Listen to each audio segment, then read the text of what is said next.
So if you would please introduce yourself, tell us a little bit about what you do in government, how you got there, what your background is. We'll start with Representative Buckley. Thanks. Yeah, I'm Representative Peter Buckley. District 5 is everything from the Green Springs down into Ashland, Talent, Phoenix. Over in Jacksonville, takes a little bit of West Medford away from Representative Esquivel, but he doesn't like to talk about that. Goes into the Applegate a little bit as far as Rouge, and actually in the redistricting, which we'll talk about later, actually picked up the Manna in my district now as well. My background's in theater. I spent 22 years in theater. I graduated with a degree in theater. I was an actor and a writer and a director and a producer in regional theater for a number of years, but I've also been involved in politics since I was 15 years old. At about the same time I got involved in theater, about age 15, I got involved in politics about age 15. My dad was a Navy guy. He introduced me to our local congressman, who is also a naval veteran, a guy named Pete McCloskey, and I was living down in the Bay Area, and so the first campaign I worked on was for Pete McCloskey. I knocked on doors for him because I'd met him at one of the kind of veterans events my dad took me to, and I really liked the guy. He was very straightforward, and I really liked what he was saying, so I wanted to help him, and my folks were very encouraging about all of us getting involved to the greatest extent possible. So I worked my first campaign when I was 15. I acted in my first show when I was 15. I went through a lot of years where I do some campaign work on the side of the theater work. I'd like write TV spots for candidates running for office, or I'd help just do their media, or I'd help coordinate volunteers, that kind of thing, on and off as my life continued on. In the early 2000s, I decided I had to get involved with politics full time. I had 3 sons, and I saw their opportunities diminishing, and I couldn't stand that. I couldn't stand watching that happen, and I felt like I had to get involved to try to see if I could push back in a different direction and move things in a way that opportunities for their generation would be actually expanding. I won't take the whole hour to just tell the background, because Sal will do his intro too, but I felt like we were moving in a good direction in Oregon. We've got a lot of good things going. The recession totally took the wind out of our sails, and you are facing the brunt of it.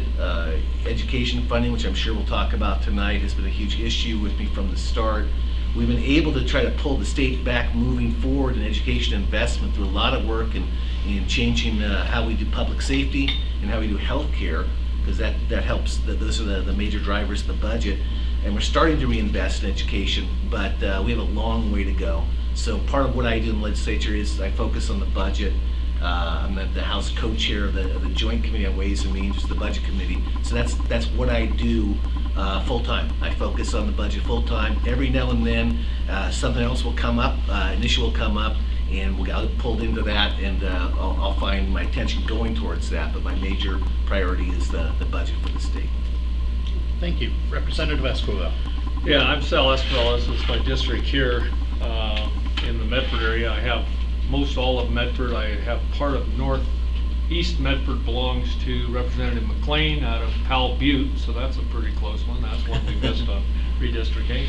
And then part of the southern part of Medford and the Manor belongs to Peter, but I have the rest of it clear out to Hanley Road now, so that's redistricting. I've been in the legislature 10 years as a representative and 1 year as a senator, and prior to that I was on the Medford City Council for 7.5 years.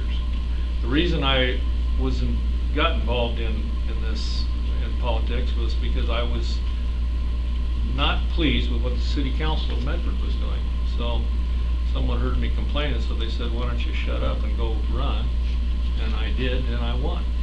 So, and it was actually kind of a fluke deal that I ended up in the Senate, to be honest with you. Right.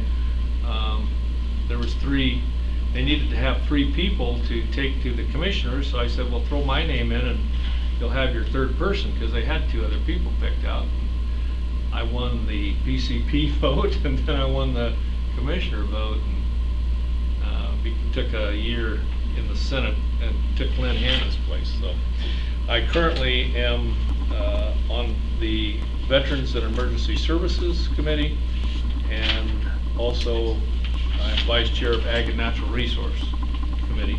So some of this stuff here, like we're going to be talking about GMOs, we've had a lot of information on that, on from scientists themselves, and that's the people I think, we go to. So it'll be an interesting discussion, because I know Peter and I will be on opposite sides on that, which is cool.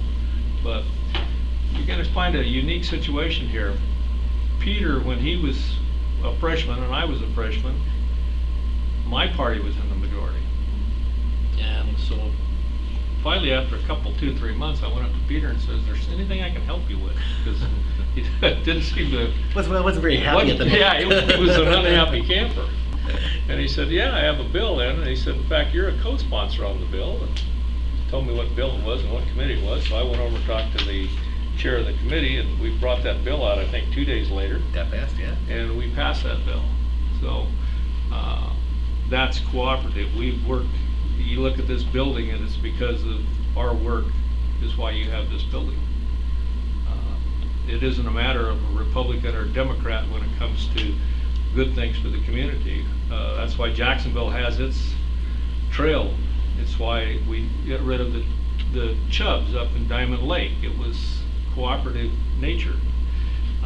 Yeah, we disagree sometimes, but most of the time we don't disagree. And that's, of course, that isn't newsworthy. They never say that. They always tell about when we disagree. So it's a very interesting situation up there where you build relationships, and those relationships are long-standing. My best friend left one of my best friends up there left the legislature. That was Chuck Riley. I thought the world of Chuck Riley, and he's a Democrat out of I think Hillsborough. Mm-hmm. And Chuck ran for Senate and got beat, but when he was in the House, he and I were very close, very close. So myself and Representative Witt are very close. So Peter and I are very close. In fact, Peter and I we've done some things for Southern Oregon that, it's our job. It's okay. That's what we do. When it comes to Southern Oregon, we band together.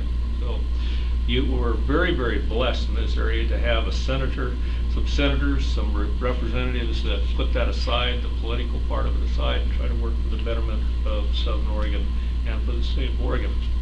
We also have a bill coming up that Peter and I discussed briefly with Representative Witt one day on the floor, and I'm starting to get this kind of together, and I haven't informed you of it, but it's the one on legislative oversight of administrative rules.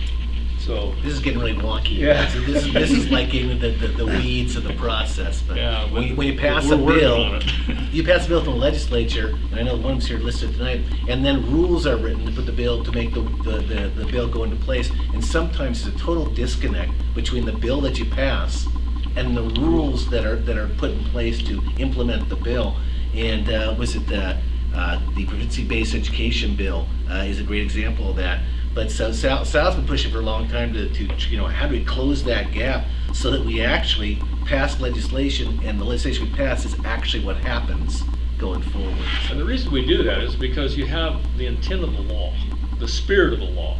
And sometimes and then we have a process in place now where our legislative council reviews the bill, the administrative rules, to see if it fits the bill.